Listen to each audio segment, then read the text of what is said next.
தமிழகத்தில் உள்ள அனைத்து அரசு உயர்நிலைப் பள்ளிகளிலும் யோகா பயிற்சிகள் வழங்கப்படும் என்று சட்டப்பேரவையில் அறிவிக்கப்பட்டுள்ளது. மேலும் பள்ளிக்கல்வித்துறை சார்பில் 37 புதிய அறிவிப்புகள் வெளியிடப்பட்டுள்ளன. சட்டசபையில் பள்ளிக்கல்வித்துறை மானிய கோரிக்கை மீதான விவாதத்தில் பேசிய அமைச்சர் செங்கோட்டையன், தமிழகத்தில் 30 புதிய தொடக்கப் பள்ளிகள் தொடங்கப்படும் என கூறினார். மேலும் கனவு ஆசிரியர் விருது அறிமுகப்படுத்தப்பட்டுள்ளது என்றும், ஒவ்வொரு ஆண்டும் மாவட்டந்தோறும் 6 ஆசிரியர்களுக்கு 10,000 ரூபாய் ரொக்கமும் பரிசு மற்றும் சான்றிதழும் வழங்கப்படும் என்று அவர் கூறினார். அதேபோல் 20 கோடி ரூபாய் செலவில் தமிழகம் முழுவதும் ஒன்றிய அளவில் போட்டித் தேர்வுகளுக்கு இலவச பயிற்சி மையங்கள் அமைக்கப்படும் எனவும் அமைச்சர் செங்கோட்டையன் அறிவித்தார்.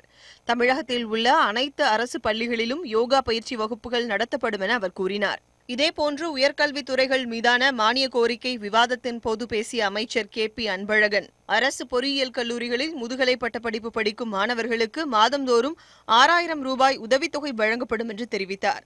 மேலும் 24 உறுப்பு கலை அறிவியல் கல்லூரிகளில் 89 புதிய பாடப்பிரிவுகள் தொடங்கப்படும் என அமைச்சர் அறிவித்தார். தமிழகத்தில் உள்ள அனைத்து நூலகங்களுக்கும் புத்தகங்கள் வாங்குவதற்காக 30 கோடி ரூபாய் ஒதுக்கப்படும் என அறிவிக்கப்பட்டது. அதில் சென்னையில் உள்ள அண்ணா நூற்றாண்டு நூலகத்திற்கு மட்டும் 5 கோடி ரூபாய் ஒதுக்கப்படும் என அறிவிக்கப்பட்டுள்ளது.